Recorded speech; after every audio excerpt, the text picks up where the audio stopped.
Hello. देखिए आजकल eye flu बहुत चर्चे में है। आई फ्लू जो है वो बहुत तेज़ी से फैल रहा है। तो आज हम बात करते हैं आई फ्लू पे। देखिए हमें अगर चीज़ों से अवेयरनेस कोई भी रोग फैल रहा है उसके बारे में पता होना चाहिए ताकि हम रोकथाम कर सकें। तो देखिए जो आई फ्लू है वो बाढ़ आने की वजह से और बारिश होने की वजह से देखिए हुआ है। हमने देखा था कि दिल्ली में और कई जगहों पे ऐसे दिल्ली हो गया, उत्तराखंड हो गया, यहाँ पे बाढ़ आई थी। तो वहाँ पे जो आई फ्लू हो गया जिसे हम कंजक्टिवाइटिस बोल रहे हैं वो बहुत तेज़ी से फैल रहा है। इसका कारण है, देखिए इसके फैलने का कारण बैक्टीरिया एंड वायरसेस हैं। और हमें पता है कि नमी के कारण जो बैक्टीरिया और वायरसेस पनपते हैं, नमी जब हो जाती है तो इनकी वृद्धि बहुत तेज़ी से बढ़ने लगती है। तो बैक्टीरिया और वायरस दोनों कॉजेज़ हैं आई फ्लू या कंजक्टिवाइटिस होने के। तो हम इससे कैसे बचें? तो देखिए हमें ज़्यादा से ज़्यादा ये सफाई रखनी होगी अपने चारों तरफ क्लीन। हमें कोई भी अपने आँख को बार बार छूना नहीं चाहिए, नहीं हमें आँख को बार बार रफ करना चाहिए। जितना ज़्यादा हो सके हम सफाई रखें अपने चारों तरफ। और देखिए अगर ऐसा कोई पर्सन है जिसे हो गया है या हम बाहर निकल रहे हैं तो बाहर बहुत चांसेस हैं कि ज़रूर किसी न किसी को हुआ।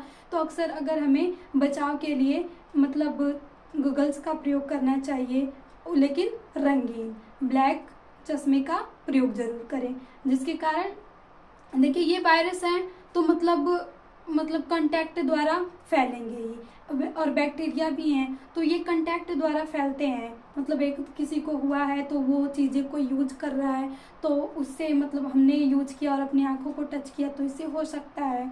तो हमें जितना से जितना सावधानी बरत सकते हैं कि हम अपनी आंखों को कम से कम छुएं और हम अपनी आंखों को क्लीन करते रहें हमेशा।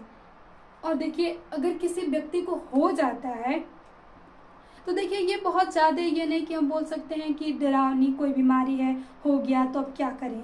पहले इसे हम बोलते थे, जनरली होता था तो गांव में लोग बोलते थे इसे आँख आना। इसमें जो आँख होती है वो इसका आँख का एक लेयर होती है, झिल्ली होती है जो बाहरी, उसे वो कंजक्टिवा होती है, वही इससे इन्फेक्टेड होती है जिसके कारण आँखें लाल हो जाती हैं या गुलाबी हो जाती हैं। ये इसके सिम्टम है दिखने के। हमारे आंखों से कुछ लिक्विड तरल चिपचिपा पदार्थ का सिक्रीशन होने लगता है और आंखें सूज जाती हैं। ये सारे हमारे आई फ्लू के या कंजक्टिवाइटिस के लक्षण हैं।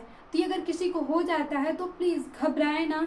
आप अगर घरेलू उपचार करना चाहते हैं तो गर्म पानी उबाल के बहुत है, फिर उसको थोड़ा ठंडा करके अपनी आंखों को धोएं और फिर उसके बाद हल्का हल्का गर्म करके कपड़े से अपने आँखों को सेकें। इसके कारण बहुत राहत मिलेगी। क्योंकि आई फ्लू में कभी कभी आँखें में बहुत खुजली होती है तो उस टाइम अपने आँखों को रगड़े ना, रगड़ने के बजाय आप गर्म से उसको सेकें, आपको राहत मिलेगी। देखिए फिर उसके बाद अगर और ज़्यादा प्रॉब्लम हो रही है थोड़ा इससे नहीं तो आप ड्रॉप यूज कर सकते हैं।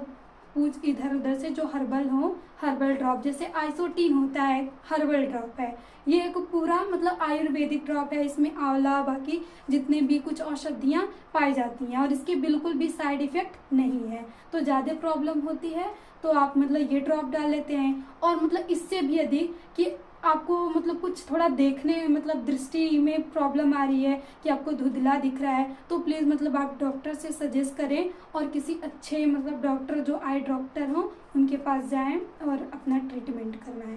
लेकिन अगर नॉर्मली शुरुआत है तो आप घरेलू उपचार कर सकते हैं, आंखों को सेक सकते हैं। जितना सफाई आप कर लें, ये बैक्टीरिया और वायरसेस हैं तो आप जितना सफाई क्लीनिंग अपने चारों तरफ रखेंगे उतना आप बच सकते हैं। और ज़्यादा से ज़्यादा ये करें कि अपनी आंखों को बार बार अपने हाथों से टच ना करें, या अगर करते हैं तो अपने हाथों को हमेशा साफ करें। अगर आंखों को छूना है तो हाथों को अच्छे से साबुन से धो के तभी अपने आंखों को टच करें। तो आई फ्लू ये नहीं कि कोई बहुत खतरनाक है। ये पहले भी आता था, जिसे हम बोलते थे आँख आना। इसमें एक आँख की, वही हमने बताया कि बाहरी लेयर जो होती है वही इसमें रेड होती है, वही इन्फेक्टेड होती है। तो मतलब शुरुआती में तो कोई नहीं, और इसका जो मतलब असर होता है लगभग 1 से 2 हफ्ते तक होता है। 1 से 2 हफ्ते में ये अपने से ठीक हो जाएगी। अगर किसी को ज़्यादा प्रॉब्लम हो जाती है, जैसे कि धुंधला दिखाई देना, तब तो डॉक्टर के पास आपको जाना पड़ेगा और किसी अच्छे आई डॉक्टर के पास अपना ट्रीटमेंट करवाना होगा। बाकी अवेयरनेस से देखिए, इस समय बहुत ज़्यादा फैल रहा है और बरसात है तो चारों तरफ फैल सकता है, और बाढ़ आने की वजह से पानी इधर जगह जगह इकट्ठा हुए थे, उसके कारण भी ये फैल रहा है। तो पहले से ही हमने जैसा कि बताया कि आइसोटीन ये एक बहुत ही मतलब हर्बल एक अच्छा ड्रॉप है, और इस मतलब इसको देखा भी गया है अच्छा मतलब फ़ायदा दे रहा है, क्योंकि इसके कोई साइड इफ़ेक्ट नहीं है। तो आप अपने आँखों में पहले ही डाल लें, ताकि जो वायरसेस हों, बैक्टीरिया हों, वो मतलब आप डाले रहेंगे तो उनसे लड़के उन्हें ख़त्म कर देंगे। बाकी कोई मतलब उतना घबराने वाली बात नहीं है कि हमें हो गया तो क्या करें। ये एक बहुत पहले से है, और अक्सर ये बरसात के समय में ही आती है, क्योंकि बरसात में चारों तरफ नमी हो जाती है, और नमी के कारण अनेक प्रकार के बैक्टीरिया वायरसेस पनपने लगते हैं, जिसके कारण अनेक मतलब ऐसे रोग फैलते हैं। तो बहुत तेज़ी से फैल रहा है, तो प्लीज़ आप बाहर जाएं तो सावधानी, सफाई रखें, बार बार किसी चीज़ को छू के अपनी आँखों को ना छुएं, और अधिकतर गगल्स का प्रयोग करें। मतलब बाहर जाएं तो काले चश्मे लगाएं, जिसके कारण मतलब जैसे किसी आग को हुआ भी है तो आप देखेंगे नहीं, क्योंकि ऐसे बोलना देखने से भी जैसे ज़्यादा कांटेक्ट आएंगे तो हो सकता है। तो सावधानी आप बरतें, बाकी डरने की ज़रूरत नहीं है।